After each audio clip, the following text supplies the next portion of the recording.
Todos pónganse cómodos, que el tema de hoy es muy interesante. Había que investigar temas para hoy. Profe, no. No.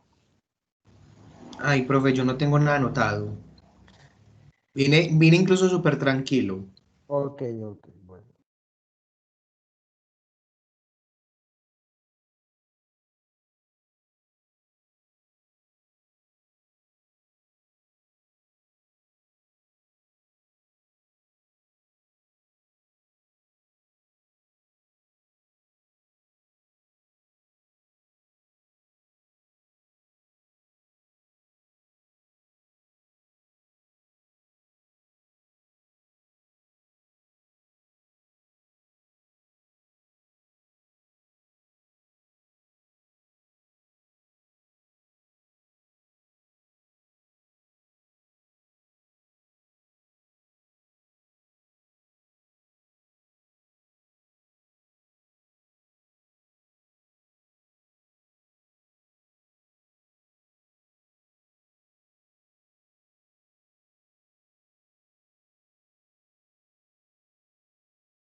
Chicos, muchas bendiciones a todos. Dios los guarde.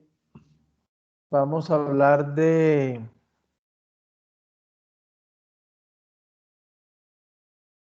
pensamiento y lenguaje. Entonces, mucha motivación, que es un tema muy interesante. Es un tema muy interesante que nos va a enseñar mucho, ¿no? Del desarrollo motor, haciendo más énfasis en Piaget, claro que en otros autores. Vamos a mirar todo este tema de pensamiento y lenguaje. Entonces, como siempre, pueden interrumpirme cuando quieran, cuando gusten, hacer las preguntas que quieran. Si no entienden algo, lo repetimos 40 veces hasta que todos lo comprendamos. Entonces, para eso estoy acá. Es muchas bendiciones, mucha disposición. Eh, Recuerden que en plataforma Teams quedan todos los videos guardados en el tema de las conversaciones. Quien no pueda hacer a Teams, les he enviado hoy, me envié los correos, la grabación que está en YouTube. Entonces, ese es el tema. Pero en el desarrollo de esta semana solamente, como tengo varios cursos de proceso cognitivo, solamente voy a escoger uno y voy a montar esa clase para todos. Entonces, un día será la de ustedes para que la vean todos ellos, otro día será la de ellos porque es complicado, porque ya está en Teams, pero sé que algunos tienen problemas con este tema. ¿Alguien levantó la mano? ¿Quería decir algo? Hola, por ahí Hola, alguien profe, qué levantó. pena. Dios, Es que Dios te acabé bendiga. de entrar a la clase. A ver si me explicas de pronto cómo va a ser la dinámica del día de hoy. Hola, no, la clase la voy a dar yo. Eh, y ustedes van a ir participando. Si alguien investigó algo de lo que estamos hablando, con mucho gusto, como siempre, la participación. Estoy viendo que alguien escribió, pero no alcanzo a ver. Profe, saludos, dice Jason por acá. Te confirmo algo, agradezco mucho la comprensión a la compañera Vivi. Sin embargo, está llena de presentes comediantes con la cuestión interna, lo tengo por si las moscas. No, ustedes saben que yo no llamo, no soy docente a llamar a asistencia y esas cosas. Eh, Listo, profe, gracias. no, gracias a ti, porque de todas maneras está bien, es buen compañerismo. Entonces, vamos a iniciar. Quien quiera participar y quien quiera dar un aporte, si el aporte es importante, ahí se dieron cuenta de la lista de participación y con gusto podemos hacerlo. Entonces, ahí vamos. Entonces, voy a retirar la cámara para que nos enfoquemos entonces en lo que es, en esto de lo que es nuestro tema interesante, desearles toda la energía del mundo. Entonces, seguimos. ¿Están viendo? Profe, ¿Todos primera ven vez la que lo pantalla? conocemos. Sí, no, no diga eso porque yo en la primera clase ya yo me ha presentado. ¿Sí? Pero de verlo así con la cámara activa. No, la primera clase yo coloqué la cámara activa para presentarnos a todos, recuérdenlo.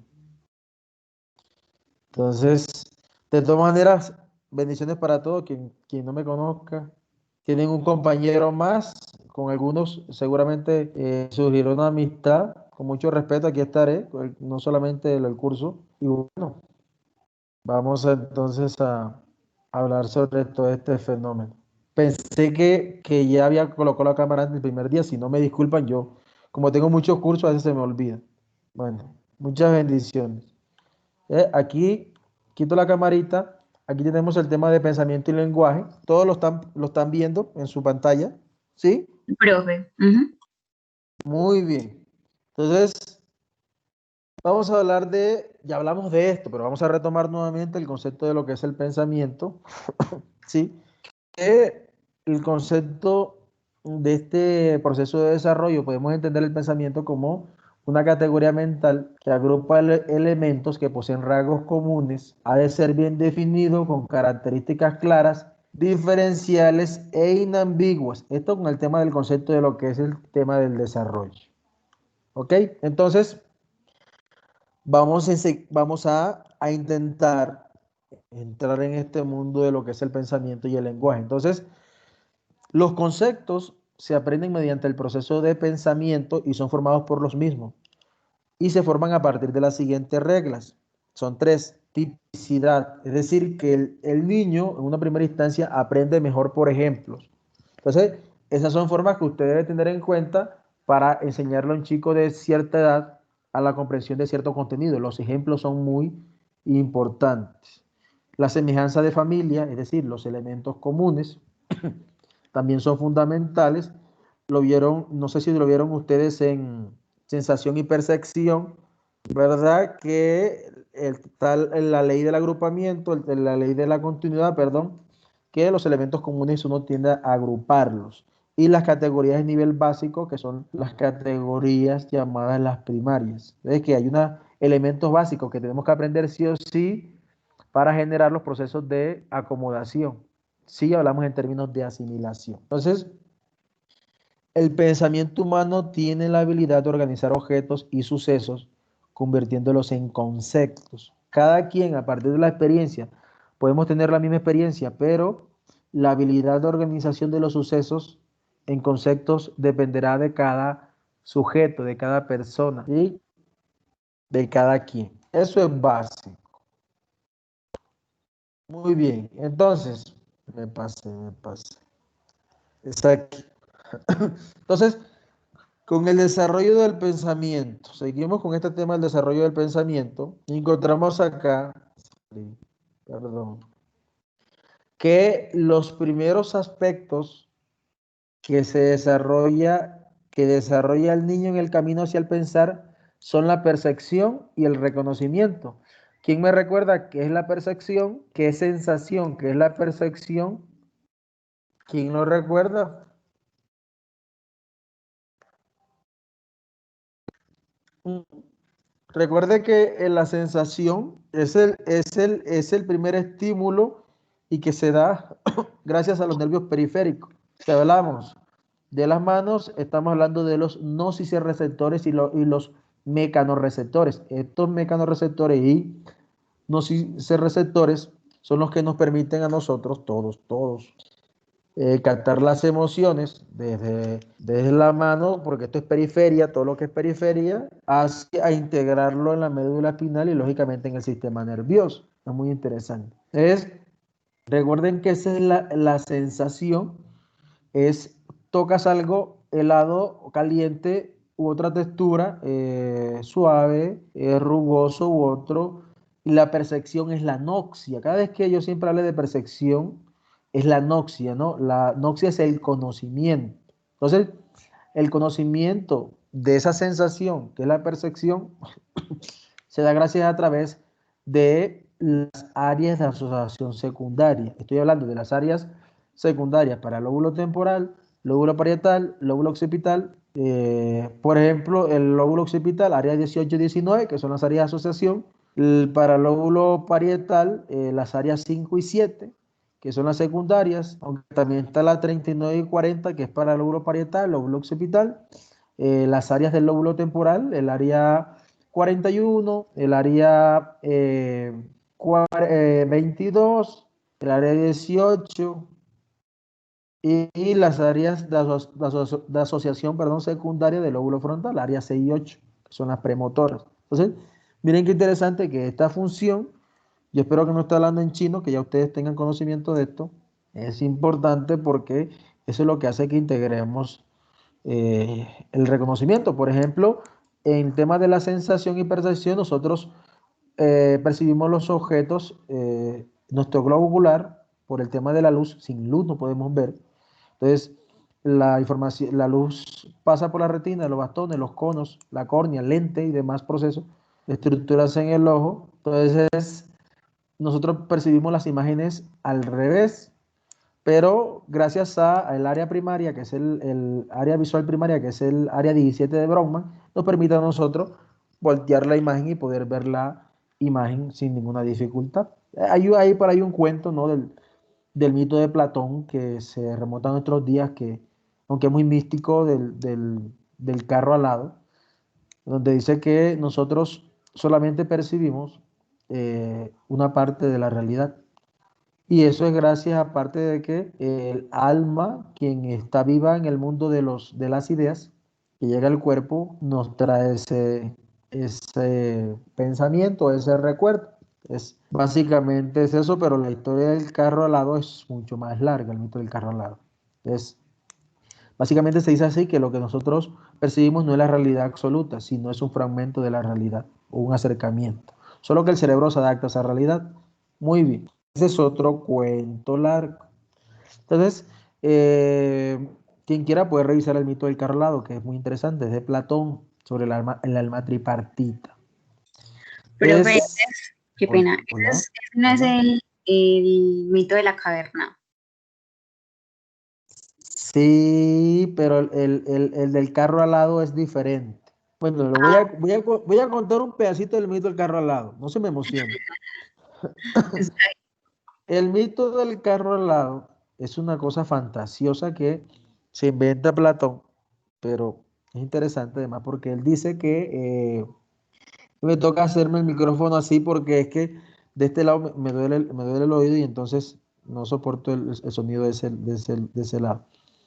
Entonces, el mito del carro alado que menciona Platón, que es muy interesante, él dice que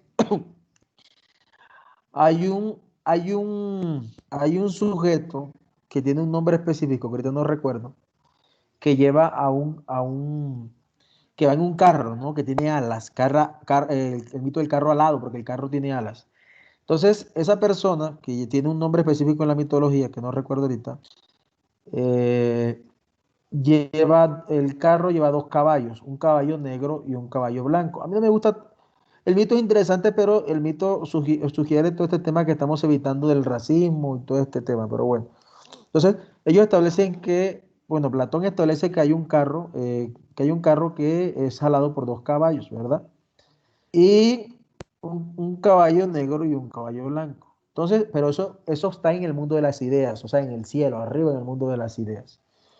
Entonces, que el carro solamente puede llegar al mundo de las ideas pocas veces, se sostiene allí, pero demora poco tiempo y luego tiene que seguir dando la vuelta con los dioses. Pero en una de esas, el caballo negro se torna incontrolable. Entonces, en la medida que se torna incontrolable, es que la persona que lo está guiando, que tiene un nombre que no recuerdo, eh, no puede controlarlo. Entonces, ¿qué pasa? Se precipitan al suelo, o sea, a la tierra. Entonces, en esa precipitación a la tierra es donde el alma cae en un cuerpo. Entonces, para los filósofos, el cuerpo es una cárcel, entonces ellos siempre están buscando deshacerse de esa cárcel. Entonces, por lo tanto, la única forma de ser feliz, se dice Platón, es a través de la filosofía. Es un cuento medio extraño. Pero entonces el tema es que nosotros, que el cuerpo es una cárcel para el cuerpo y que necesitamos a veces de 10.000 reencarnaciones para que el alma sea purificada y perdonada para que pueda subir nuevamente al mundo de las ideas, porque el alma existió siempre antes que el cuerpo. Entonces, se supone que en el carro al lado, la simbología es que el cuerpo es igual al caballo negro, ¿m? A este caballo negro que es llevado por el tema de los placeres y todas las sensaciones del ser humano, lo sexual, todos los gustos y que le puedan agregar, mientras que que el caballo blanco está más relacionado es con el tema de la serenidad y el tema de la norma, ¿sí?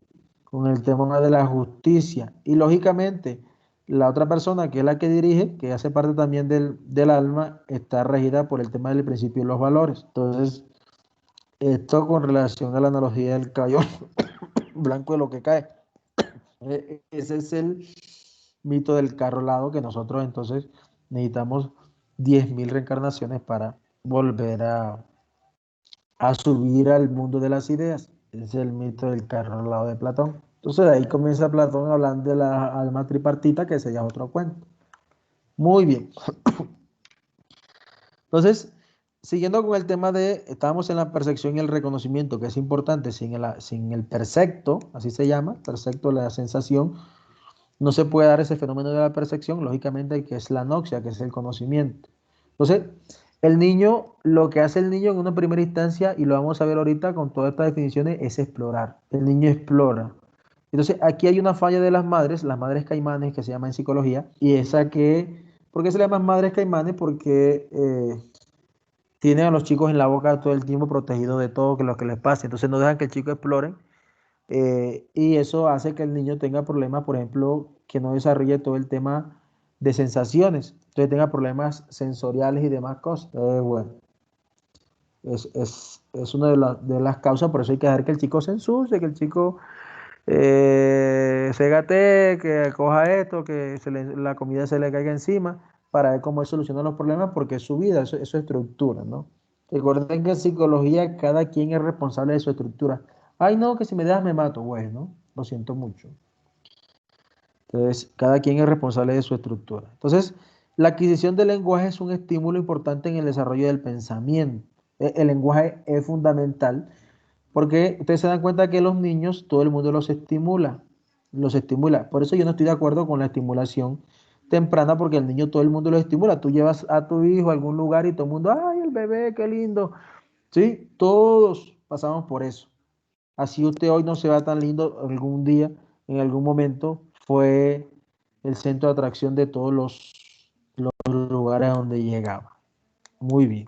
Entonces, sobre el desarrollo del pensamiento se establece una conexión al nombrar las personas y las cosas. Y va siendo suyo los significados que viven en las palabras.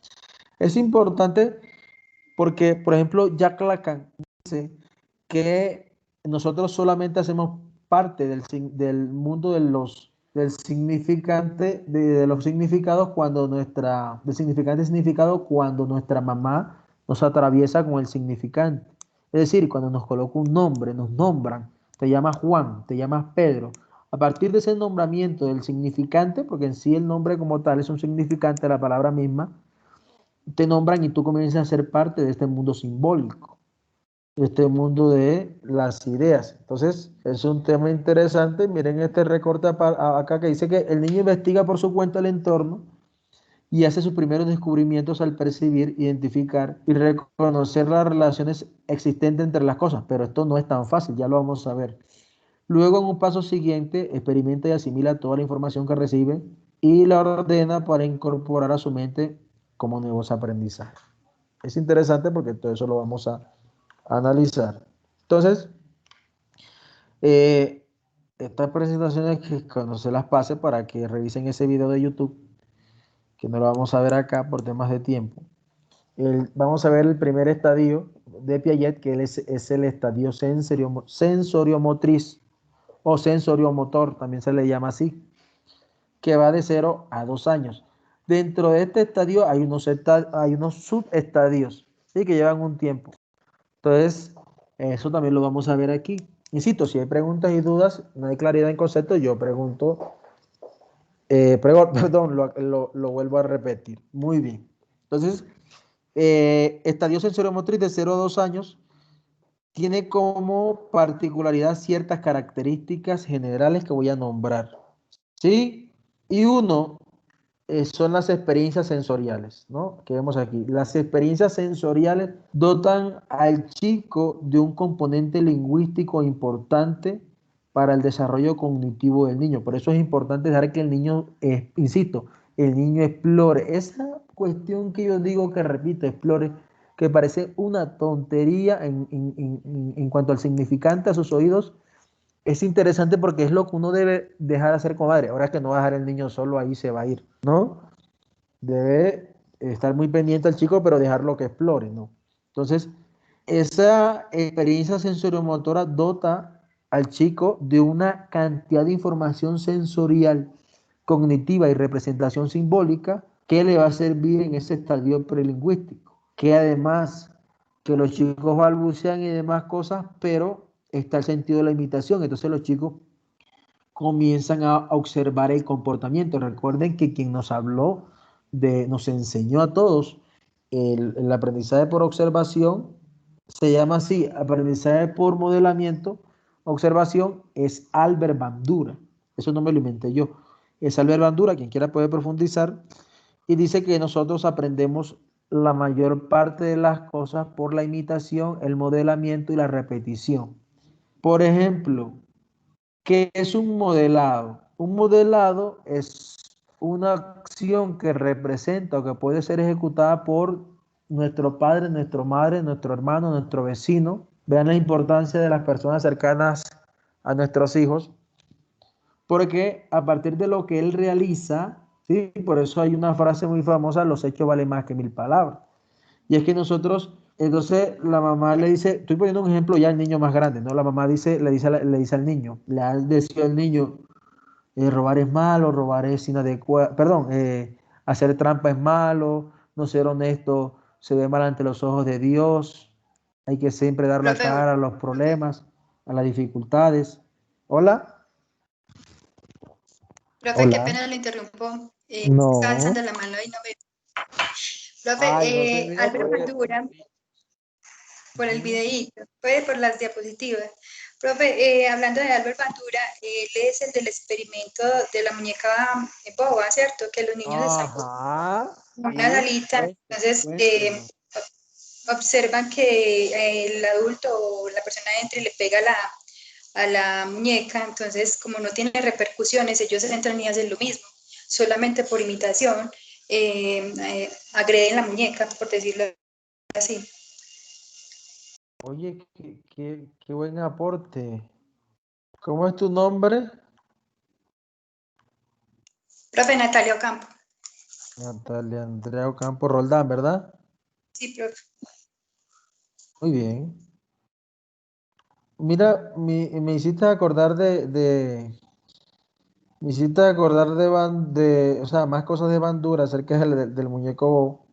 Y es que eh, fueron varios niños, ¿no? Fueron varios experimentos. En uno, los chicos imitaban cuando el muñeco era agredido. Otros cuando el muñeco era tratado con ternura y cariño. Entonces, luego que se hizo el experimento, colocaron a los mismos niños con el muñeco y entonces repetían el mismo patrón. Estamos hablando de niños de 2 años, ¿no? 2 años, 3 años, 4 años, repetían el mismo patrón que vieron en el adulto. Es interesante a través de lo que dice Bandura, el aprendizaje por modelamiento. Eso es modelamiento. O sea, yo imito un modelo y lo imito. O sea, modelo e imito. Y luego repito lo que estoy haciendo. ¿Sí? Muchas veces nosotros los seres humanos, en las clases más que todo, no nos basta con la imitación de ciertas cosas y el modelado, sino que toca repetir y repetir para aprender los conceptos. Eso nos lo regaló Albert Bandura. Muchas gracias, señorita. Entonces, ese es el tema de la imitación. Entonces, le decía el ejemplo de la mamita y entonces le enseña valores como la honestidad. Entonces, llega un pagadiario un día a la casa y entonces ella le dice al niño de 6 añitos que él le diga al pagadiario que la mamá no está. Y obviamente el niño sabe que la mamá está. Entonces, ahí viene la disonancia, ¿no? De lo que uno puede enseñar con la palabra y lo que demuestra con las acciones, que es lo que pasa en esta nuestra Colombia madre y en el mundo. Entonces, la experimentación también es un fenómeno que se da en los chicos de 0 a 2 años y es que ellos experimentan y vamos a ver un fenómeno que es la causalidad, que ya la vamos a analizar, y es que los chicos por el fenómeno de la causalidad, es decir, en algunos momentos el chico va a tropezar algunos objetos y el objeto se mueve y a partir del movimiento de este objeto u tal elemento o de tirarlo que regrese, el niño comienza a aprender ciertos conceptos acerca del mundo de los objetos. Es muy interesante. El egocentrismo, óigase bien sobre este concepto del egocentrismo que ha sido mal direccionado por, por muchas personas que dicen además, ellos, Chile, no es igual, perdón, me perdí. No es igual el egocentrismo en una persona adulta a un niño. Fíjese bien, el egocentrismo es una falla en la representación simbólica de la idea del otro sujeto. O sea, colocarse en la perspectiva que está teniendo la otra persona. O sea, aquí es una falla simbólica, es una falla en el concepto. Por lo tanto, no se puede entender el concepto de egocentrismo de un niño de 2 años a un niño de 7 años. El egocentrismo es muy diferente. Aquí es una falla simbólica, una falla en la representación, en el concepto de la idea del otro. No se puede colocar en la perspectiva del otro. Eso es lo que es el egocentrismo a los 2 años. Hay una falla para colocarse en el lugar o la perspectiva del otro con relación a una idea o a un suceso, porque el chico no tiene claro los conceptos. Entonces, Profe, Profe, hola, ¿quién me habla? hola, Natalia. Hola. Profe, en este caso, por acá el lenguaje, pensamiento y lenguaje hacían algo como referente a lo del pensamiento egocéntrico y decían pues que se No encuentra te como en la unión escuché, entre el autismo en el sentido estricto de perdóname. la palabra. Pues, profe, Hola, hola. hola, ¿me No te escucha? escuché, repíteme todo, que no se pierde como el audio. Cuéntame. Profe, que con respecto a lo que se está diciendo del egocentrismo en el niño, Ujú. en el pensamiento y el lenguaje lo entendí yo que lo asimilaban o lo comparaban incluso con la parte del autismo. Y en una frase decía que el pensamiento egocéntrico se encuentra a mitad de camino entre el autismo y el sentido estricto de la palabra y el pensamiento socializado. Es como pues una comparación con los niños autistas, que es lo que usted dice que es con la simbolización, más que con el concepto en sí de ser de pronto Sí, egoístas. sí, sí, señorita. ¿Listo? Pero profe, Hola, hola, hola Manuela Gallego. Eh, Manuel, cuéntame. yo había también encontrado algo así enlazado hacia pensamiento y lenguaje en esa etapa de Piaget y como aportando un poquito a eso del egocentrismo que usted estaba hablando, Ujú. que Piaget describía pues el lenguaje en dos funciones, que era el egocentrismo, que a los niños pues les gusta mucho hablar de sí mismos, y lo que decía Nati ahorita sobre el socializar, que también pues se representa como un lenguaje social desde la interacción. Entonces, pues en este caso, como usted también decía ahorita, de chupar o de hacer como esos gemiditos, en este caso pues se da mucho como esos esquemas de acción, como chupar y así, o sea, como agarrar las cositas. Muy bien, gracias. Muy bien. Gracias a las dos. Puntos especiales a las dos. Muy bien. Entonces, Hola, dentro profe. de hola. Sí, lo que pasa es que levantó dos veces la mano, profe, pero usted no alcanza a ver. Ay, Quería preguntarle perdóneme, algo con respecto perdóneme. Yo a Piaget. no me vaya a coger odio, perdóneme. Cuéntenme. Quería también aportar algo con respecto a Piaget, que él decía pues que el desarrollo del pensamiento es una construcción biológica y cognitiva, es decir, pues como una función adaptativa, la unión entre la mente y la realidad.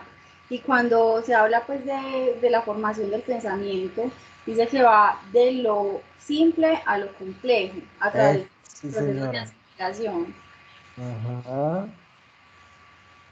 Ya, quería aportar pues como eso, Sí, gracias. señora.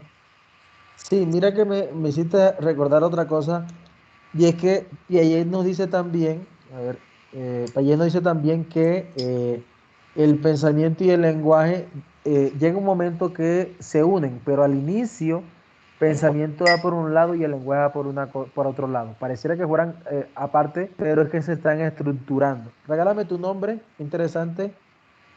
Viviana, chica. Viviana Chica García. Muy bien.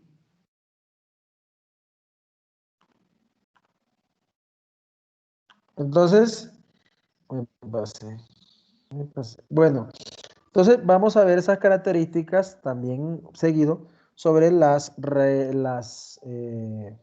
todos los fenómenos que están relacionados con este tema de Piaget, que son las famosas reacciones circulares. O sea, hay primarias, secundarias, terciarias y demás, que entonces lo vamos a ver que eso tiene una edad, y si un texto lo modifica, no estaría hablando de Piaget, porque en todos los textos que uno encuentra, la etapa 1 va de unos 0 meses y eso tiene unas características y eso nadie lo ha podido eh, corroborar y, digamos, negar. Eso ahí sería un buen proceso de tesis, por ejemplo, investigar cómo está ese tema de la etapa poblacional, si ha cambiado o ha variado la edad, es interesante. Y que esta etapa también se caracteriza por el descubrimiento, ¿no? de objetos y cosas. Entonces, siguiendo con esta etapa sobre los principios de desarrollo, o sea, qué es lo que más, qué es lo que gana el niño al final de este tema, de estos fenómenos, qué es lo que el niño obtiene a largo plazo. Es la pregunta, es para decirle este tema. Entonces vamos a encontrar básicamente que vamos a encontrar el fenómeno de la imitación, que ya les he hablado, igual vamos a hablar cada uno de estos fenómenos.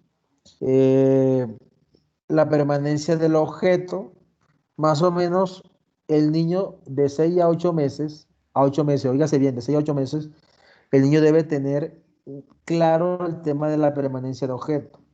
¿Qué es eso de la permanencia de objeto? Que si usted, el niño, está jugando con, el niño quiere una manzana, por ejemplo, y usted se la quita, y usted le da una pera, el niño va a querer la manzana, llora, porque esa es la permanencia de objeto. A los 8 meses debe estar instaurada ya la permanencia de objeto. De ahí el famoso cuento infantil de yo no quiero una, yo no quiero dos, yo quiero la manzana que se me perdió. Entonces, de ahí viene el tema de la manzana, del ejemplo de la permanencia del objeto, se puede tomar. Y está también el famoso caso de Norman y Seeley, que nos habla del caso de Annie Seeley, que sobre, para evaluar la permanencia de objetos, más que todo en los chicos grandecitos que tienen sospecha de autismo, por ejemplo. Óigase bien este ejemplo que voy a colocar. Voy a activar la cámara. Muy bien. La persona que me lo responda tiene un punto especial. Muy bien. Miren el ejemplo de Norman y Seeley, ¿no? Esto está en los textos de evaluación de autismo. Esto no me lo he inventado yo, así que no es mío esto, es de Norman y Seeley. Eh, Vamos a colocar, voy a anotar acá, Ana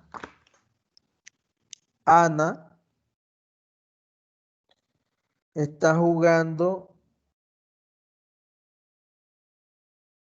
con Seeley, así dice la versión original. Vamos a colocar aquí María y José, para que no se nos pierda. María y José están jugando con una metra.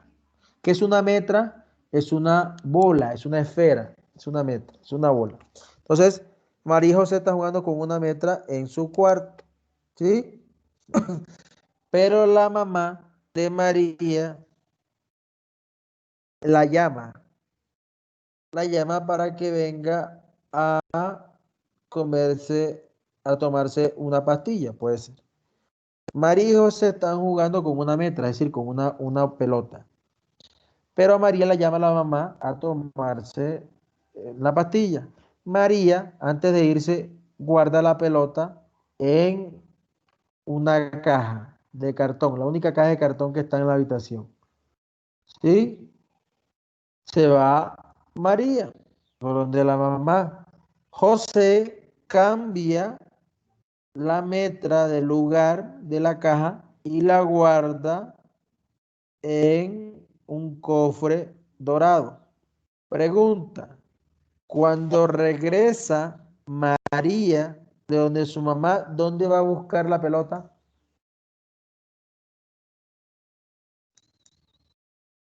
Profe, pues en la caja. En la caja de cartón, profe. ¿Quién dijo la caja primero? Jenny.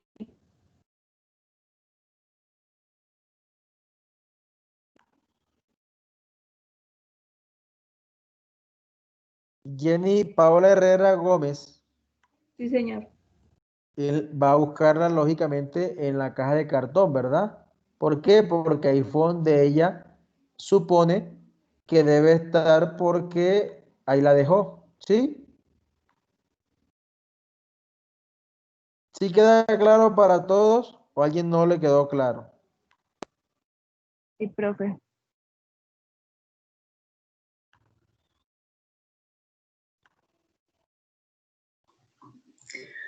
Profe, incluso si uno mismo estuviera jugando el jueguito y yo hubiera Ajá. guardo la pelota en la caja y me la esconden y me la cambian, yo también voy y la busco en la misma parte.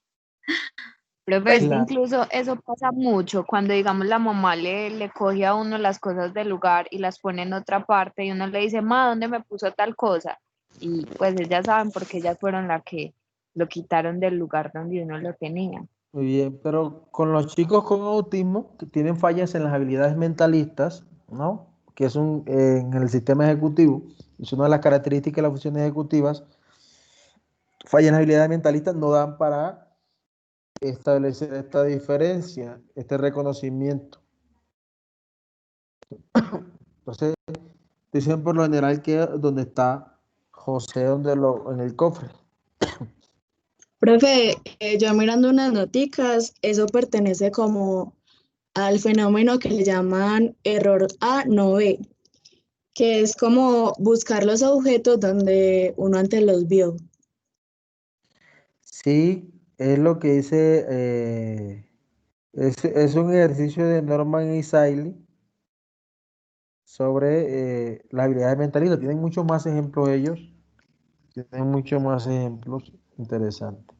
Muy bien, imitación, permanencia de objetos, el conocimiento espacial, que es muy interesante, la causalidad, que vamos a ver, la categorización, que es muy importante, el desarrollo del lenguaje, lógicamente. Vamos a ver entonces la imitación, ya hablamos un poco de ella, pero ahí vamos a encontrar entonces unas características de lo que es la imitación.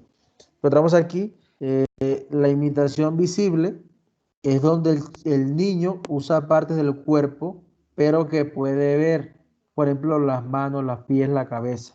¿Sí? O sea, en la imitación visible el niño utiliza partes del cuerpo que puede ver. Las que no ve todavía no están en ese conocimiento.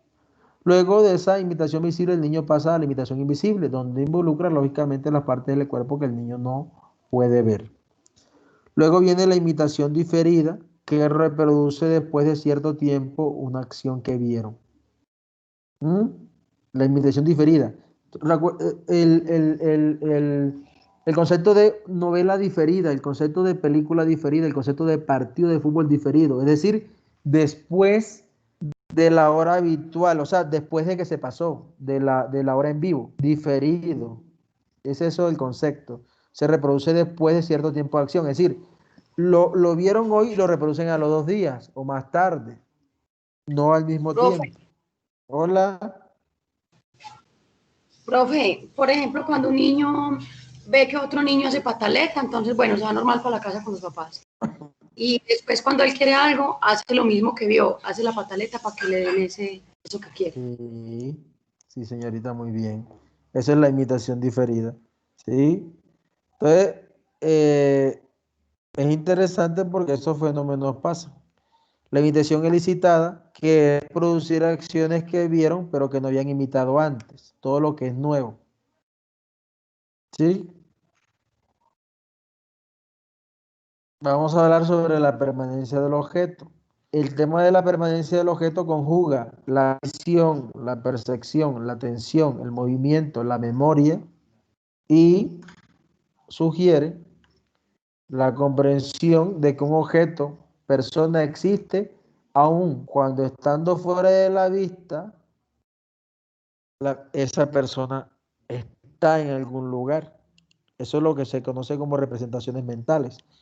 Es lo que usted, estando aquí en la clase, usted no, su mamá no está con usted, pero usted sabe que ella existe, eso le da paz y tranquilidad, porque tiene la representación mental, que es lo que es la permanencia del objeto. Sí, es lo que nos da paz. Por ejemplo, es lo que pasa mucho con las madres cuando los hijos llegan a fin de año. Entonces, la mamá es feliz con saber que el niño, que la hija o el hijo llegó, asiste de rumba, asiste, no, ya él llegó acá al pueblo.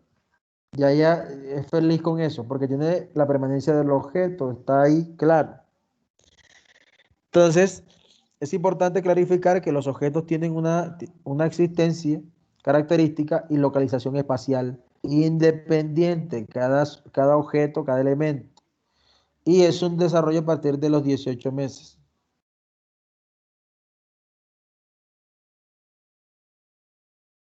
Profe, hola. Hola. Una preguntita. Eso con lo del tema bueno, los reflejos se da pues como en el primer mes de vida, ¿cierto? Los reflejos No, hay entonces reflejos cuando primarios, hay reflejos secundarios, hay listo. reflejos terciarios. Entonces era lo que te quería preguntar. ¿Sí? Cuando están en el tema pues como de lo de la espacialidad y eso, ¿en qué momento el niño pues reconoce que se puede caer? O sea, ¿en qué a los 6 meses de vida, cuando está más grandecito? O sea, ¿a qué edad más o menos se adquiere? Que se puede caer como así. O sea, digamos que hay, pues porque yo había visto que había como un estudio en el cual habían unos niños o sea, les pusieron como un vidrio, ¿cierto?, de fondo, y habían unos que se quedaban quietecitos porque pensaban que se podían caer, y habían otros pues que sí se tiraban total al vidrio. Entonces, más o menos, cuando el niño va adquiriendo ese, pues como ese efecto de espacialidad, pensar como esto me puede hacer daño, esto no, ¿cómo sería? No, se supone que al año ya los chicos, hay una cosa que se llama medidas protectivas. Se supone que ya año, dos mesecitos, el niño desarrolla esa medida protectiva, es decir, metes las manos cuando se va a caer. Entonces, pero eso debe estar instaurado ya plenamente a más tardar los 4 o 5 años. Pero eso se instaura al año y 2 meses, porque ya eso es un heredero de un reflejo que tienen los chicos, y entonces ese es el grado de maduración. Y entonces los chicos meten la mano para caerse por todo. Entonces los chicos tratan de no caerse, pero el tema es que, insisto, el cuerpo no les responde a lo que ellos quieren. Si el pensamiento va por un lado, el tema motor por otro. Usted pone un niño de un añito. ¿Cuánto camina un niño más o menos? ¿Un año y qué? Las que son mamás. ¿A los cuántos meses camina el niño? ¿Qué camina, profe? Sí, que camina así con dificultades, que comienza a caminar, a gatear, gatear no, a caminar 18 a pasos meses. que se cae. 18 meses, ¿ves? ¿Sí? A los 15, 18, sí. 15, 18 meses. Si usted coloca un niño que está en ese tema de caminando, que camina solo, él sabe que se puede caer, pero ¿qué pasa? Que es que él no puede regular ese control motor. Entonces que uno pone un niño de 2 añitos así caminando, y si lo deja, el niño sale como si fuera un cohete. O sea, comienza con una estabilidad y después la pierde en el camino y se puede estrellar y se puede partir todo. Por eso es que los niños tocan, están muy pendientes, y él tiene habilidades protectivas, pero lo que pasa es que no les funciona porque la velocidad que lleva es muy grande, pero obviamente ya al año y 2 meses la ha adquirido. A los 5 años se supone que un niño no tiene que tener dificultades en la estabilidad y en la caída, que si se cae el niño mete las manos, no tiene por qué golpearse. Si hay estas fallas, hay que consultar al neuropediatra urgentemente enseguida. ¿Sí? Entonces, ese es el tema. Un niño de 2 años no lo suelta en la calle y ese sale disparado y se cae por allá. Entonces, es importante también tener en cuenta esos procesos. Profe, Hola. vea, yo creo que lo que habla, de lo que está hablando Catalina, yo también lo escuché, que es un experimento que ponen a un niño en una tabla de madera y al final le ponen como seguido una tablita de vidrio, una cosa de vidrio. Y yo había escuchado que el niño después de los 4 meses, él no se pasa la tabla de vidrio, sino que se queda en la de madera, ¿sí me entiende? Yo escuché que es después de los 4 meses que él ya aprende que, o sea, le da miedo pasarse por la de vidrio porque siente que se puede caer. No sé si estaré equivocada. Sí, ni después de los 4 meses, ni el niño ni gatea. Pues no sé, el experimento, eso lo explicaron en clase. no sé porque las medidas protectivas se ganan al año, al año, 2 mesecitos al año. Entonces, no sé, pero es interesante todo. Si quieren, lo revisan y lo miramos en la otra clase para no quedarnos con la duda. Sí, Sí, profe, voy a buscar el cuaderno a ver sí, si está todavía bien. lo De tengo. eso se trata el conocimiento, siempre con la fuente, ¿no? Bueno. A ver, me pasé. El conocimiento espacial. Muchos de los conocimientos que aprendemos sobre el mundo lo adquirimos a través de los símbolos, representaciones de la realidad. ¿Por qué uno siempre, por qué en neuropediatría, neuropsicología se diagnostican a los niños a los 6 años? ¿Por qué? Porque se supone que a los 5 o 6 años ya el niño debe estar maduro casi en todos sus procesos. Entonces, por eso es que por lo generalmente se diagnostican a los niños 6 años, 6 meses, 6 años, porque se supone que debe haber una maduración. ¿Sí? Entonces, muchos de los conocimientos que aprendemos sobre el mundo lo adquirimos a través de los símbolos, representaciones de la realidad, ya lo habíamos dicho. Un aspecto del desarrollo simbólico es el aumento de la competencia pictórica, es decir, entender la naturaleza de las imágenes. Parece fácil, pero no lo es. Y es que el niño inicialmente cree que las imágenes son los objetos en sí y luego va entendiendo que es una representación, símbolo del objeto. Y es interesante porque, por ejemplo, ya el niño comienza a interiorizar, estamos hablando de recuerden que estamos hablando de 0 a 2 años, ¿verdad? Estamos hablando de que este proceso se da de 0 a 2 años. Entonces, un chico que utiliza el papá en representación, por ejemplo, el Capitán América, pero él lo utiliza como si fuera el papá y la Mujer Maravilla como el mamá, como la mamá. Eso es una representación simbólica o un palito que coge para jugar y entonces le llama el hombre araña o cualquier cosa. Eso es un símbolo, no que representa un objeto específico. Pero en un primer inicio el niño cree que las imágenes son los objetos en sí, pero luego va comprendiendo que esto no es así y que simplemente son representación. Y luego viene el juego por representación simbólica, que es que utilizo esto para asemejar esto, para representar a cierto edificio, cierta cosa. Hago loma y creo que es un edificio, los carros, carreteras, demás cosas. Es interesante. Hola. Esto del juego simbólico, profe, me recuerda cuando creo que en el primer semestre nos decían que el niño también, pues en ese juego simbólico, utilizaba el palito de madera como el caballito. Entonces hacía el sonido, y hacía los movimientos.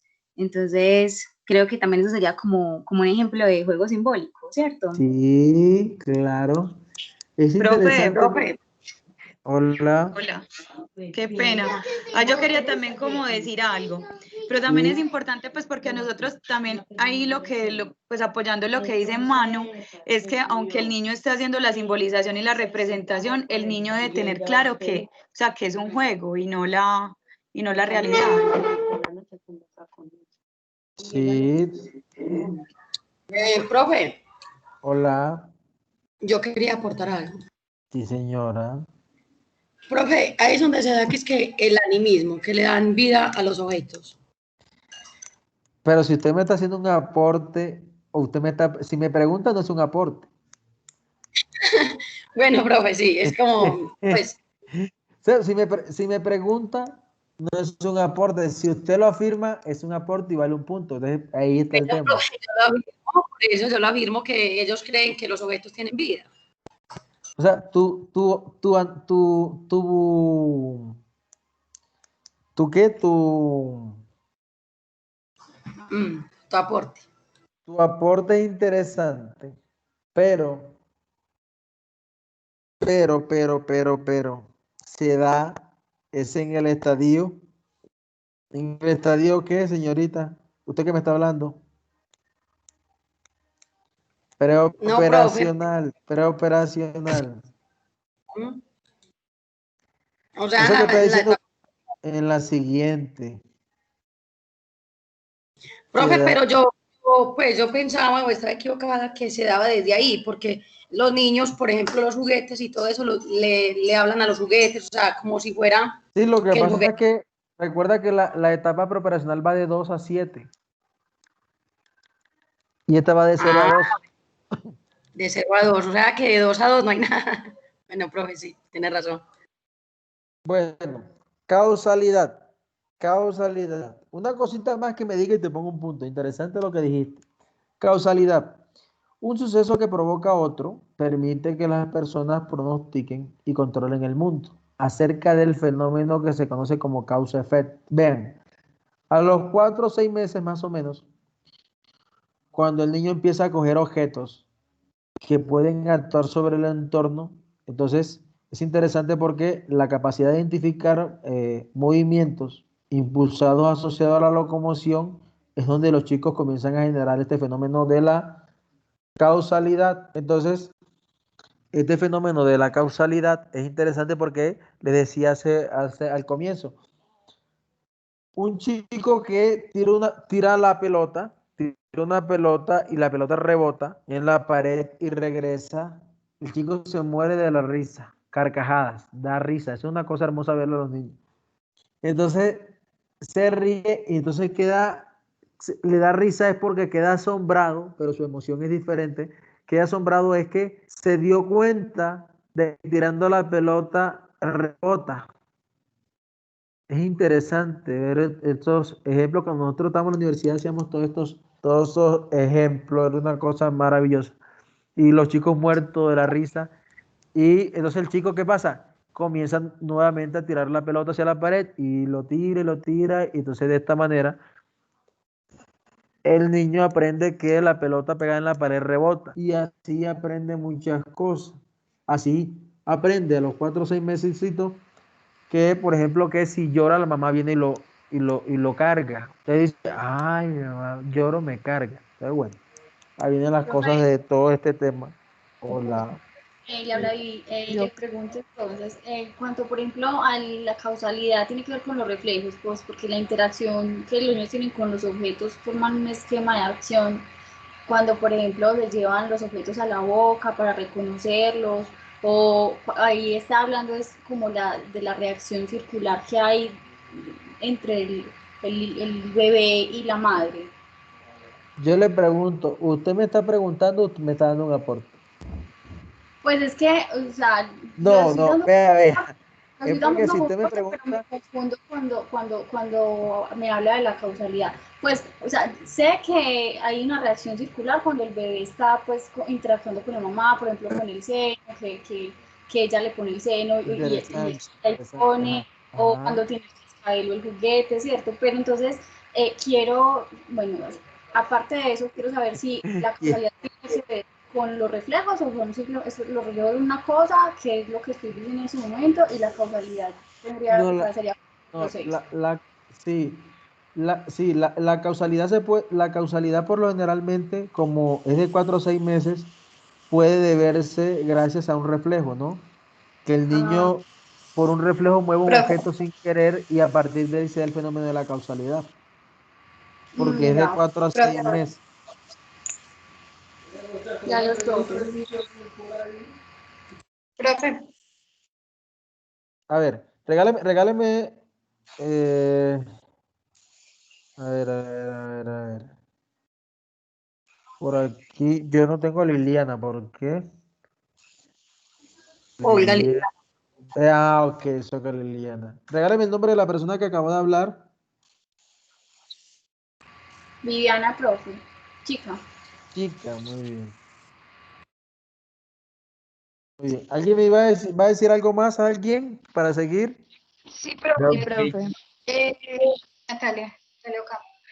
Con respecto a lo que estaba mencionando Vivi, ella hablaba de la reacción circular. La reacción circular pues, hay una reacción circular primaria, que es cuando el niño experimenta pues por causalidad, que pues junta como varios movimientos para que se produzca como un esquema o una acción.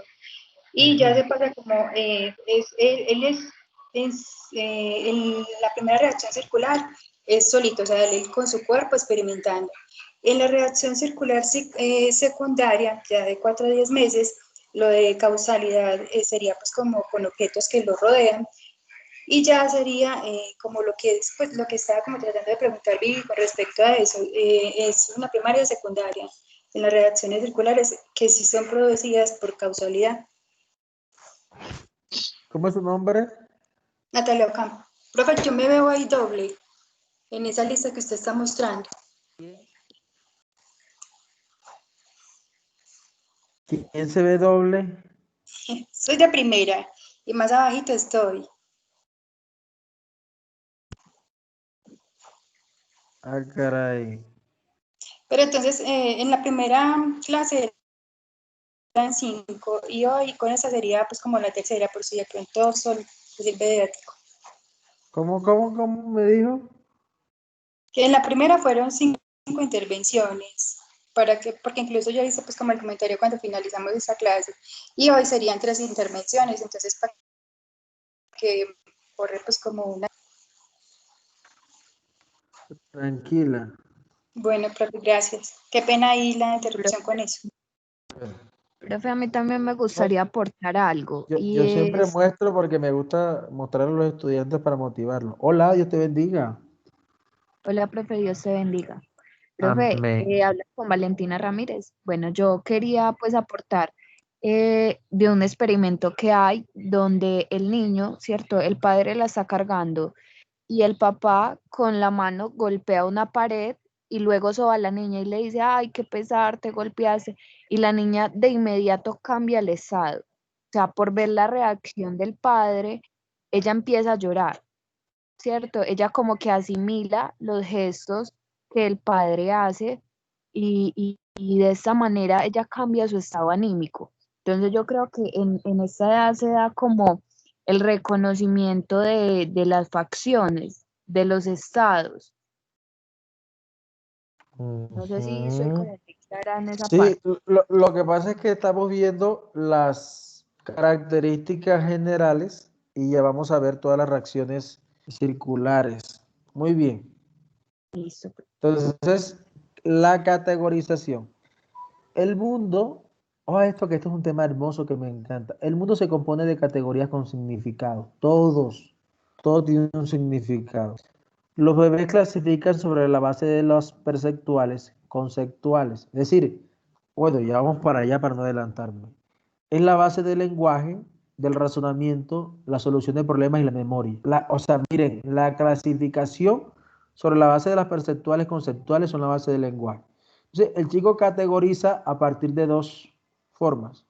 Están las categorías perceptuales que ya mencioné, que es donde el chico comienza a realizar categorías de forma, color y patrón. Y miren que no es colocar a hablar el chico, o sea, la estimulación que entre más hable, no, ese es el tema de la categoría perceptual, la forma, el color y el patrón de esa figura específica. Que eso va generando a nivel conceptual un conocimiento, una nox. Y luego la categoría conceptual, que son los conocimientos del mundo real, es decir, en este caso de la función. Y esto es muy interesante, porque los chicos nombran el objeto y la utilidad. Esa también es una forma de estimular el lenguaje. Esas son las dos formas de estimular el lenguaje. Con la forma, el color y patrón y nombrar el objeto y su utilidad. Eso es una cuchara, pero ¿para qué sirve la cuchara, Juanito? Mira qué interesante. Profe,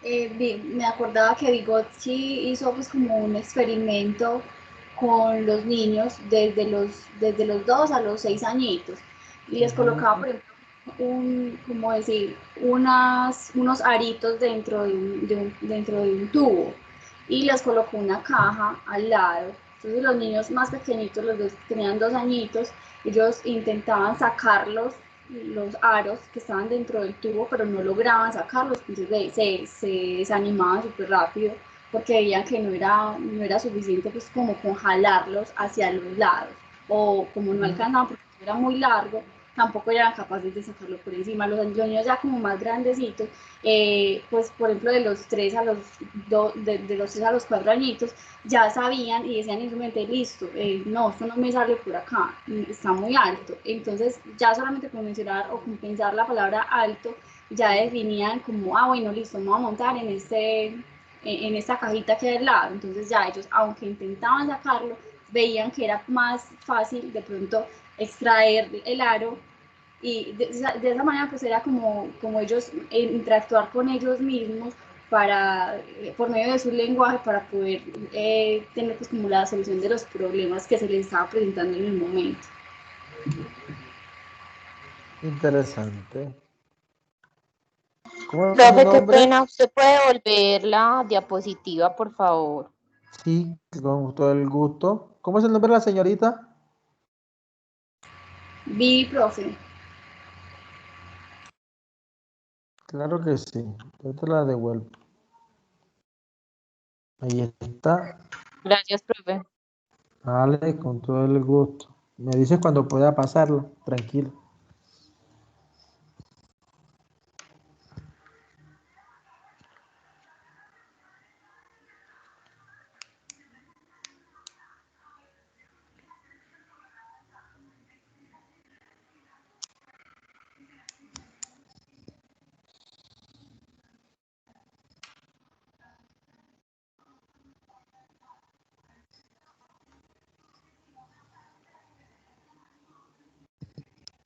Hola.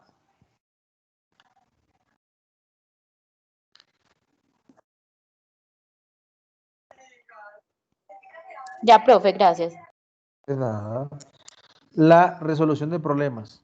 Estamos hablando del estadio de 0 a 2 años, ¿verdad? Que es el sensoromotriz o sensoromotor.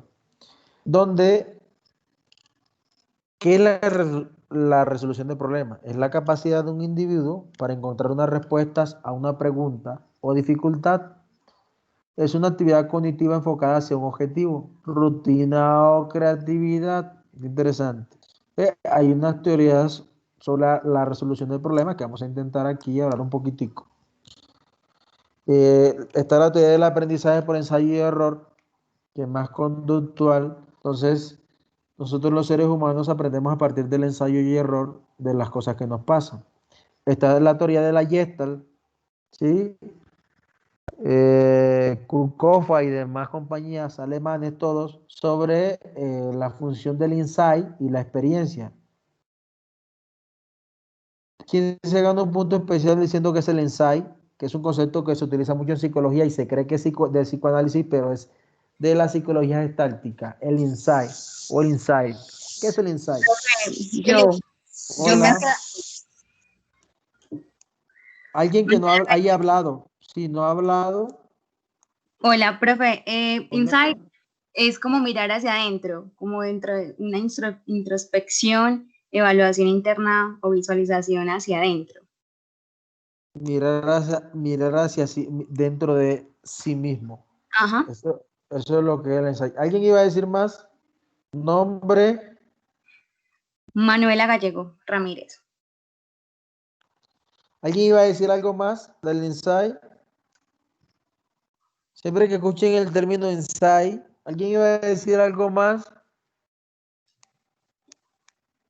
Profe, usted no me ha anotado las participaciones. Sí, claro que sí. ¿Cómo es su nombre? Valentina Ramírez. Sí. Tengo las mismas 3 desde que empezamos. ¿Y cuántas veces ha participado? He hecho 2 aportes.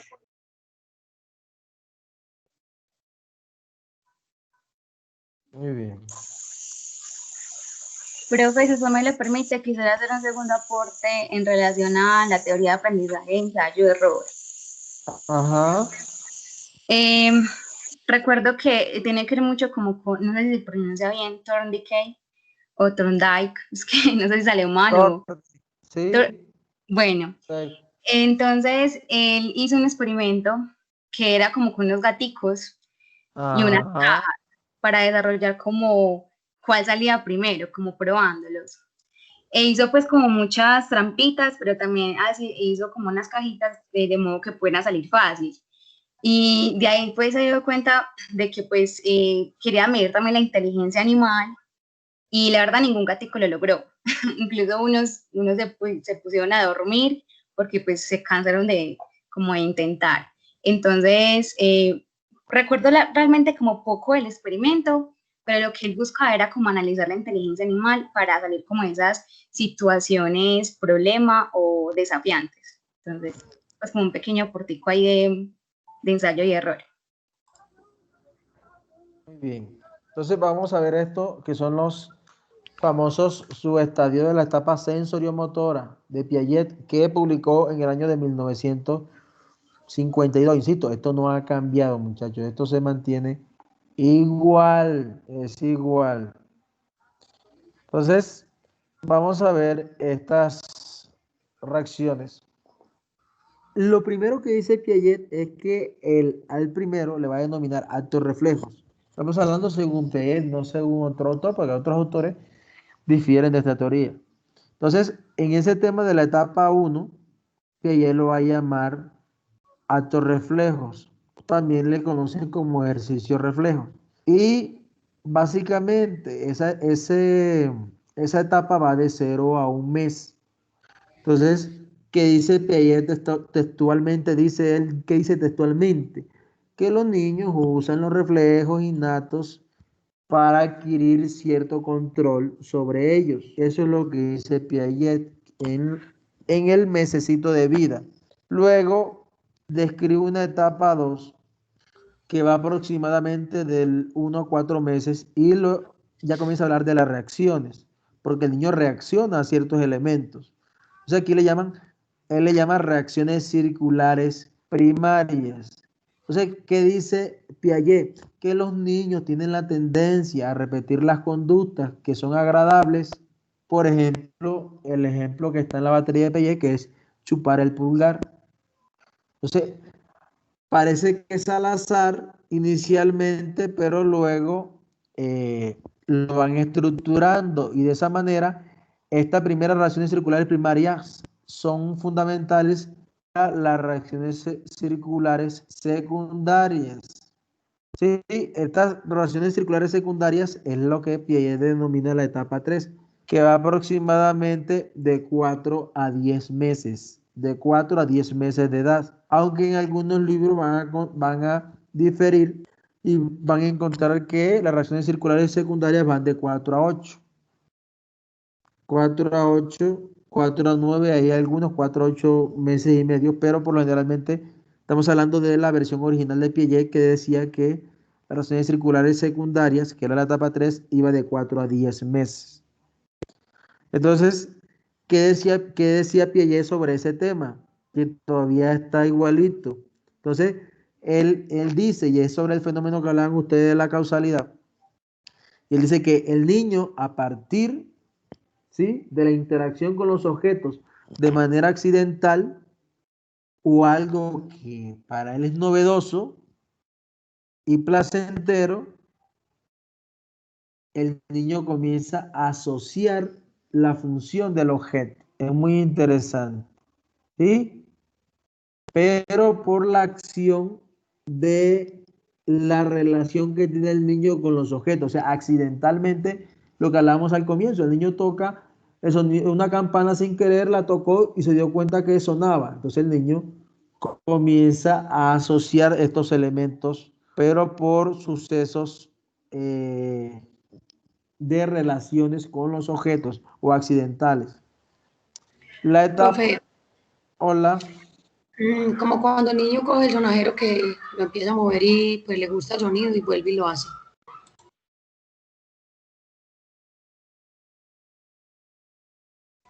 Profe.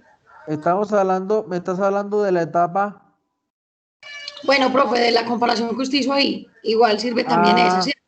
O sea, de la causalidad, sí.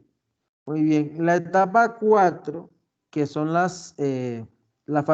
famosa coordinación de esquemas secundarios, que va de 10 a 12 meses, en otros libros le encuentran de 8 a 12, porque van de 4 en 4, pero Piaget lo estableció de 10 a 12, solo que en algunas traducciones, no sé por qué razón, la colocaron así, pero bueno.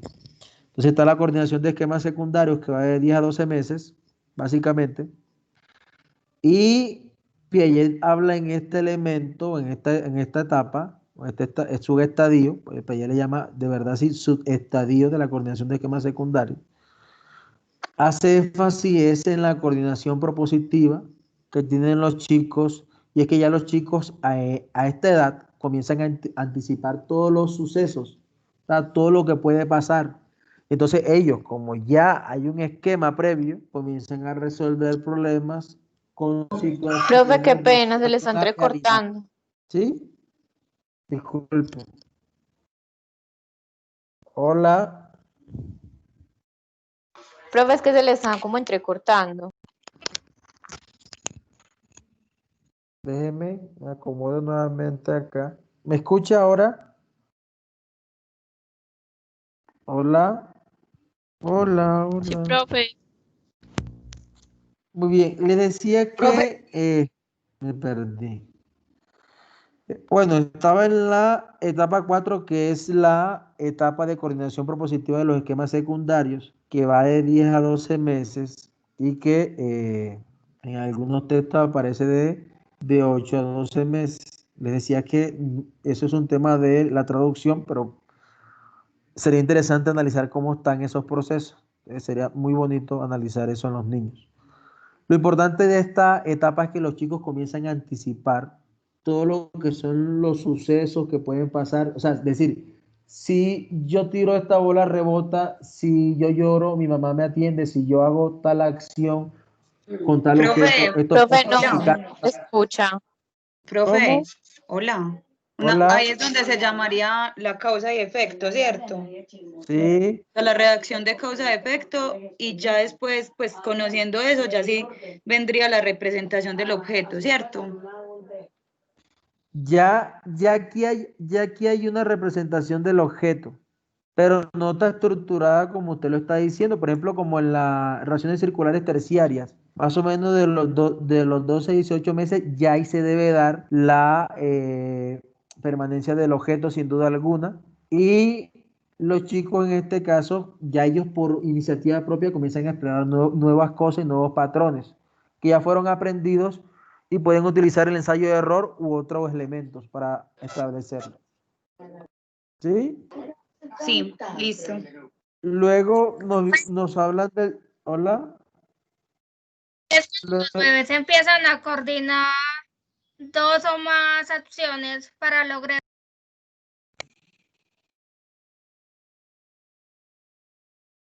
Hola, no te escucho, me disculpas. ¿Podrías repetir la idea, porfa? Acciones para lograr un objetivo simple, como pues ocultarle un juguete debajo de una manta y ellos con una mano cogen la manta y con el otro el juguete. Ajá, ¿dónde leyó eso? Igualito, eso es Pietano, ajá, ¿dónde lo leyó? ¿Dónde lo leyó? En el segundo semestre nos pusieron a exponer sobre el periodo sensoriomotor. Entonces nos Ajá, dieron una guía. ¿cómo es su nombre? Andrea Martínez. Ujú. Muy bien. Seguimos. Y el último estadio, si le llame Piaget, es relacionado con el principio del pensamiento. Es decir, el chico es capaz de dar soluciones mentales. Entonces, es muy interesante porque él busca por sí solo soluciones. Aunque estas soluciones, estas acciones a veces me da mucha risa porque a veces no se basan exclusivamente con el sentido de lo que es el deber ser. Para ellos buscan las soluciones a veces más básicas y más simples, pero es interesante porque están analizando el tema de las acciones y la consecuencia. Pero hay que tener en cuenta que aquí no solamente se basan en el tema de, como en los otros estadios, que se basaban mucho en el principio del ensayo y el error. Aquí no lo hacen. Aunque esa solución de problemas sigue siendo muy básica. Pero es interesante tener en cuenta, básicamente. Y ahora vamos a hablar de esta bonita etapa operacional, que también es muy hermosa, de verdad, me gusta mucho también. Yo soy muy peyetano. eh, muchas cosas me las aprendí cuando estaba en la universidad. Me gustó mucho Piaget, Vygotsky, Luria.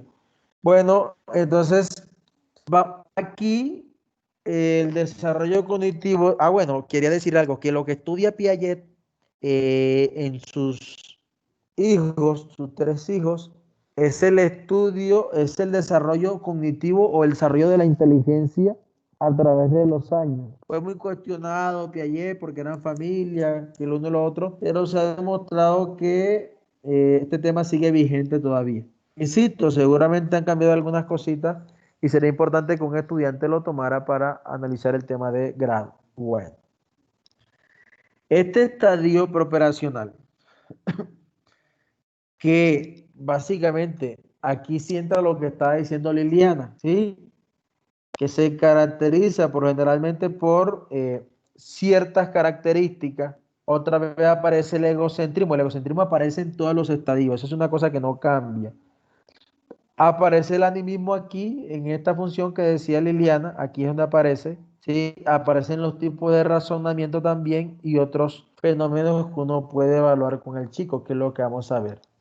Se supone que en este estadio se inicia el tema de la función simbólica de 2 a 7 años.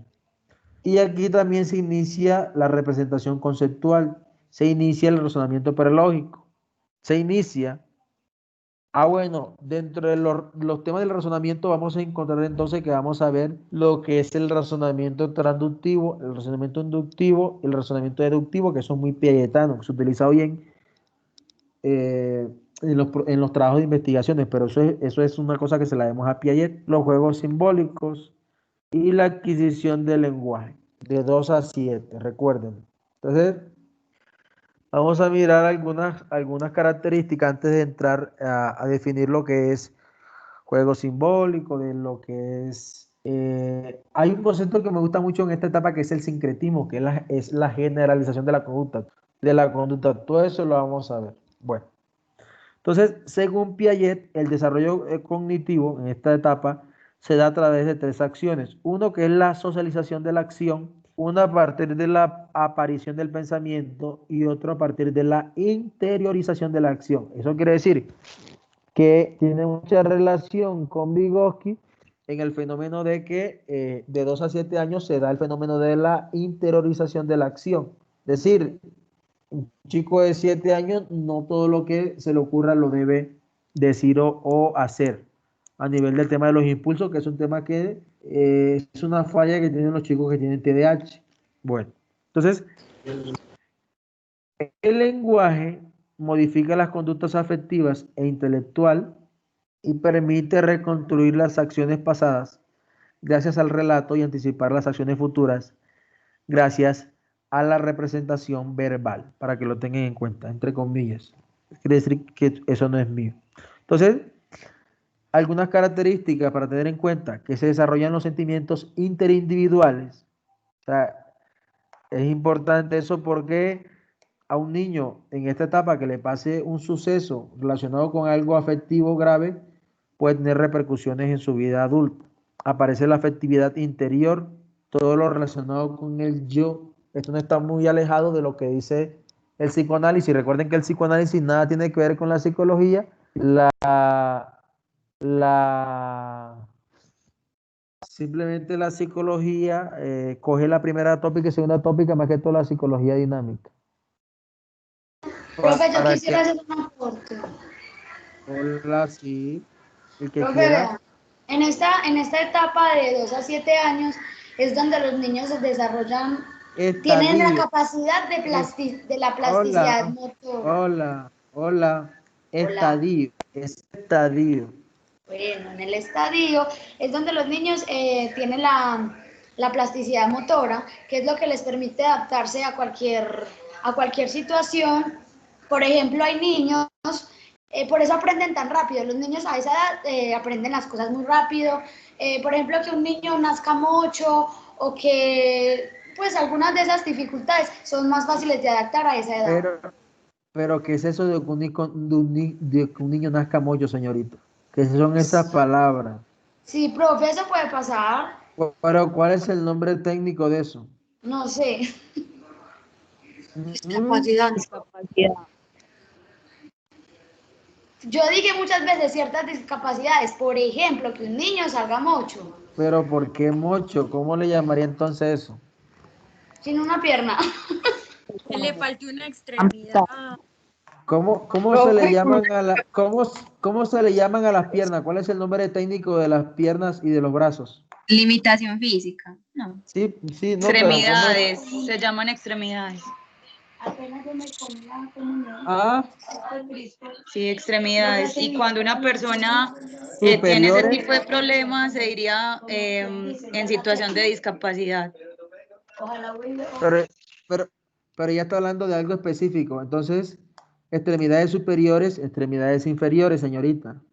Extremidades inferiores para las piernas, extremidades superiores para los brazos. Entonces, usted, todo eso que agregó, nuevamente repítalo, pero agregándole el tema de la extremidades inferior o superior.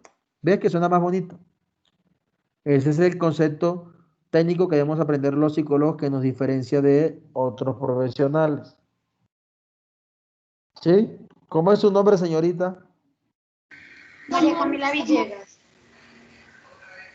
¿Cómo? María Camila Villegas. Flores. Sí, señor. Muy bien. Muy bien.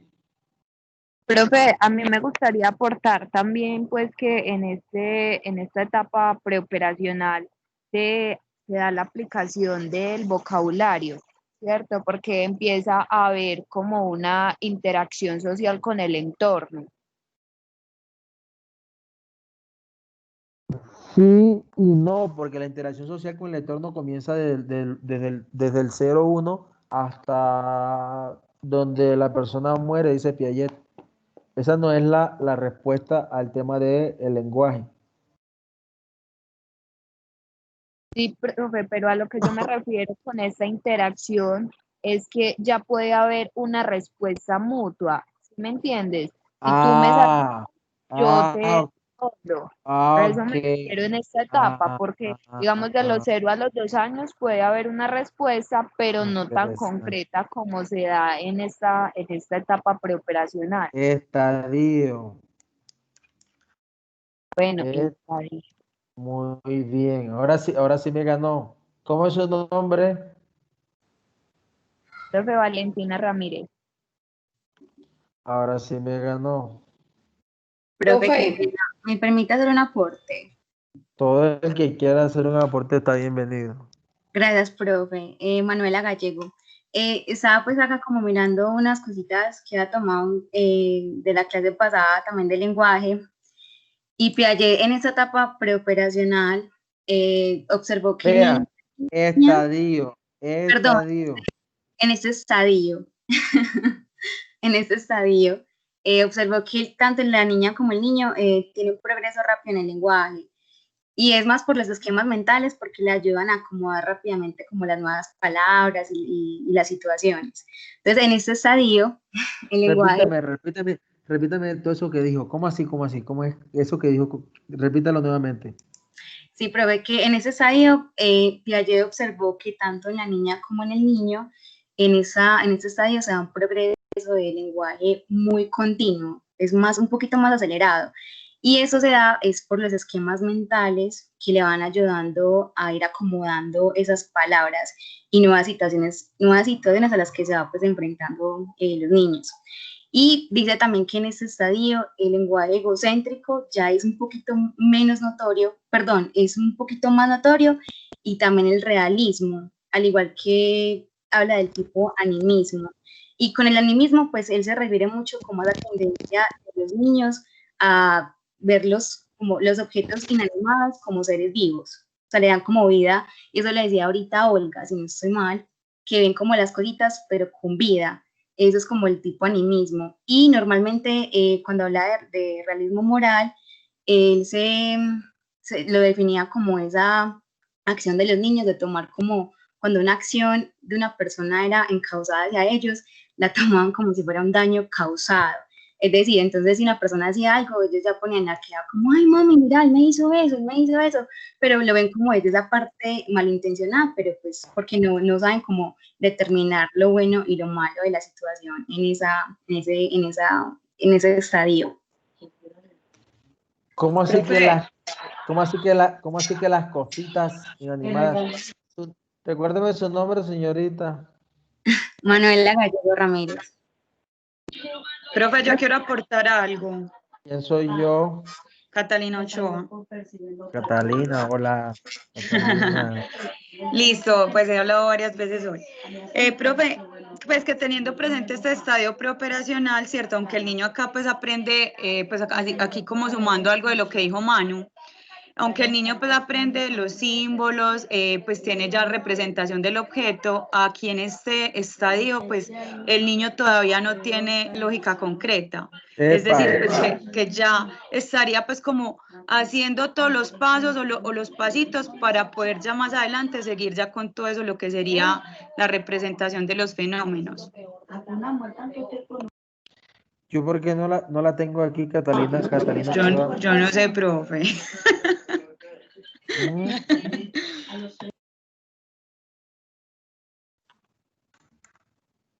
Catalina Ochoa.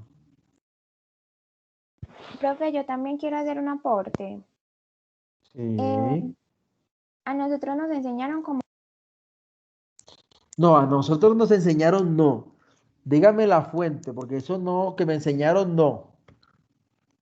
Eso pone en tela de juicio a los docentes, que me enseñaron no. Diga, la fuente que usted investigó, cuénteme. No se asuste, cuénteme lo que me va a decir. Que usted le enseñaron qué. Profe, esos son documentos que nos otorgó un docente de segundo semestre en Psicología de Infancia y Adolescencia. Bueno, qué bien que lo defienda. Así es que, cuénteme. Que en ese estadio preoperacional también habían unas como etapas, que era preconceptual y la intuitiva, que la preconceptual iba de 2 a 4 años y era en la que se desarrollaba como el lenguaje, la introyección de imágenes, los símbolos y también la imitación, que ayudaba al juego simbólico y a la representación de roles. Y en el intuitivo, que iba de los 4 a los 7 años, y que el niño presentaba limitaciones de pensamiento. El pensamiento del mundo no era lógico y tenía limitaciones también, como el animismo, el egocentrismo, entre otros. No estoy de acuerdo con eso. ¿Cómo es su nombre, señorita? Mentira, qué buen aporte. Qué buen aporte. ¿Cómo es su nombre? Geraldino Campo, profe. Geraldino Campo. Muy bien. Geraldino Campo. Muy bien. Entonces, este estadio preparacional de verdad que es muy bonito y es muy fácil, o sea, de comprender, es muy fácil. Recuerden que aquí está la presencia del egocentrismo también, ¿verdad? Entonces, antes de llegar a las características, vamos hablando de lo que es la socialización de la acción. Nos quedan 3 minuticos o más si ustedes deciden seguir. Socialización de la acción. Nos dice que el lenguaje permite intercambio con otros, ya lo dijo una compañera, ¿verdad? Y comienza desde la imitación hasta el desarrollo de la palabra. Miren esto, comienza desde la imitación hasta el desarrollo de la palabra, o sea, la vida interior. O sea, que la imitación es un suceso, es un fenómeno que sirve para desarrollar el lenguaje. Entonces, dentro de las funciones del lenguaje, y esto es una cosa interesante, casi que es el gol estándar en neuropsicología, dice que el lenguaje tiene la función de la subordinación y relaciones de coacción espiritual, no espiritual de Dios y esas cosas, es otro rollo. Subordinación y relaciones de coacción espiritual ejercida por el adulto sobre el niño, que lo que es el intercambio, intercomunicación con otros, el niño habla a los demás, pero fundamentalmente a sí mismos en los monólogos soliloquios. Aquí les voy a contar algo. Les hablaba en algún momento de la clase, en alguna clase, de que los niños se hablan a ellos mismos. Se hablan a ellos mismos en segunda persona. Que eso es un problema que pasa con la esquizofrenia, que el sujeto se habla en segunda persona, pero no sabiendo que es la primera persona. Pero en este caso, los niños, ese tema es muy fundamental para el desarrollo y la subordinación de la función de lo que es la regulación conductual y emocional. Entonces, eso tiene que desaparecer. Ya les dije, la soliloquia es la persona, es un trastorno de la expresión del lenguaje que se caracteriza porque la persona habla en voz alta. Entonces el niño habla en voz alta, solo, pareciera que estuviera grabando una novela. Entonces, desde aquí, que todos nacemos con esa habilidad del monólogo innata, entonces todos podemos ser actores. Entonces, ese soliloquio que es hablar en voz alta debe desaparecer en algún momento. Entonces, la característica de la socialización de esta etapa es el egocentrismo, ¿verdad? Que ya lo habíamos mencionado. Entonces, sobre la génesis o aparición del pensamiento, Este tema es largo, muchachos. Este tema es larguísimo porque es muy interesante. ¿Alguien tiene dudas o preguntas? No aporte dudas o preguntas acerca de lo que hemos visto hoy. Profe, yo quería Cuando usted habla de preguntarle. las... Hola. Dale, Le dale. quería preguntar algo, que si cuando por decir algo usted habla de la soliloquia, también está mencionando quizá cuando los niños tienen sus amigos imaginarios, que ellos creen que están No, hablando con alguien todo el tiempo, o eso es un tema totalmente aparte. no, ese es otro rollo. Porque la soliloquia es un trastorno de la expresión del lenguaje, pero no, no es porque otra persona esté yo imaginando. La soliloquia es que yo me hablo a mí mismo. Por ejemplo, cuando usted está frente al computador y usted dice, se habla a mí y me dice, ay, me toca preparar la clase de mañana, pero no, ay, no me mandó el trabajo del otro profe. Ay, no, este profesor sí es cansón, que ahora viene con eso. Ay, sí, se habla a usted misma en segunda persona. Entonces, eso es lo que es la soliloquia. Eso debe desaparecer, pero es un trastorno de la expresión en los adultos y eso lo vamos a ver también. Lo vamos a ver. Para eso hay tiempo. Más dudas, no aportes, dudas, preguntas. Profe, yo le quería preguntar una cosita. Cuando hablábamos ahorita de cuando el niño juega con la pelota, ¿eso es algo que se da solo en el primer estadio o también se puede dar en ese estadio de preoperacional? Lo que pasa es que se menciona en el estadio sensoriomotor porque ahí es donde se construye. Ah, ok. Y en caso de que el niño, digamos, está jugando con la madre y la mamá le pasa la pelota para que la devuelva en ese reflejo, eh, ¿qué podríamos interpretar de que el niño no devuelva la pelota?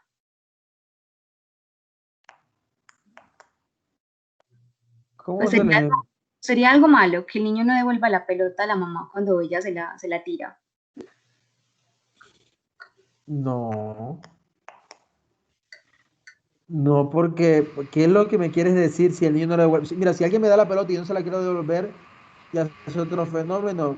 Entonces, por eso es que la mamá tiene que animarlo a que la tire. Porque para el niño puede representar un tema del egoísmo. Sí, no querer prestarle ese objeto, porque como tengo permanencia de objeto, yo no quiero devolver la pelota. Profe, la Sí. pregunta de humano me recuerda, no sé si mis compañeros, pues la mayoría la han visto, una película que nos recomendaron hace ratico ya, es de, tenemos que hablar de Kevin, creo que se llama así. Y hay una escena justo al inicio de la película donde el niño, o sea, la mamá está tratando de interactuar con él, pero pues Ah, ok, ya que entendí. Ajá. cambiara eso, entonces ella le tira la pelota y se cansa porque Sí, no sé estaba si... representando esa escena de ese profe. Es que yo, Ah, por ejemplo, me leí, ok. hablan de Sí, lo esa que pasa es escena. que no te había entendido. No, Ah, tranquilo. seguramente nos lleva a pensar a que hay un problema cognitivo. Seguramente que hay que hacerle seguimiento al chico porque debería devolverla. Y es interesante porque uno puede evaluar y evaluar y evaluar todo el tiempo a los sobrinos. Uno siempre evalúa, pero yo en la calle no tengo un tema que yo en la calle veo un chico y enseguida lo primero que evalúo un chico es la motricidad fina. La posición de los pies, si los pies están hacia adentro, hacia afuera, si la posición es erguida en el chico, ¿sí? Si el chico es capaz de seguir en línea recta o se balancea, o sea, el equilibrio, la estática, es lo primero que yo evalúo siempre en un paciente y cada vez que llevo un niño en la calle.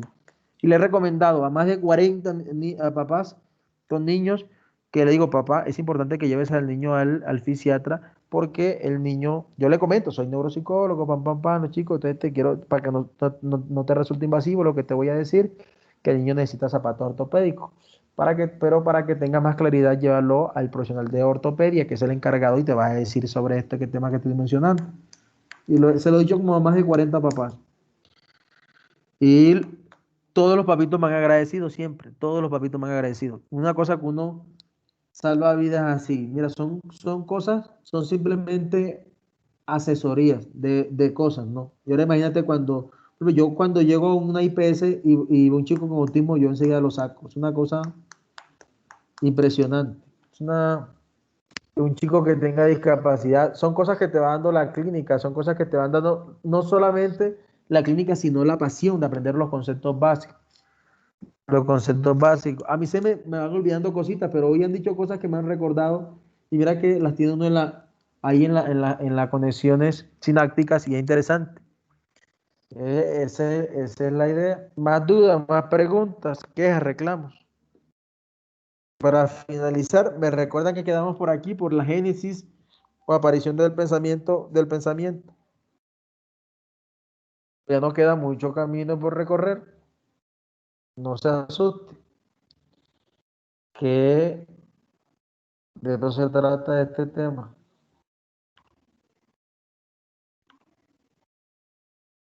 Me resta darle las gracias a todos por las participaciones. Muchas bendiciones. Cuídense y cuiden a los demás. Multipliquen el amor y la paciencia. Recuerden que este mes deben entregar el primer trabajo. Un abrazo a todos.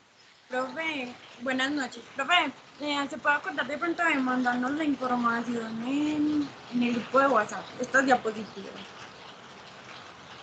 Todavía no, cuando termine la clase. Ah, listo, profe, muchas gracias. Cuando la termine yo se la envío con todo el gusto, antes no. Un abrazo. ¿Alguien va a agregar algo más? Bueno, dale, muchas gracias. Compañeros, feliz noche. Jason, un placer. Dios te bendiga, Dios te guarde. Vale, hasta luego. Gracias, hasta luego. Gracias a Chao, ustedes muchas gracias. Dios te bendiga, hasta luego. Feliz Amén. noche, hasta luego.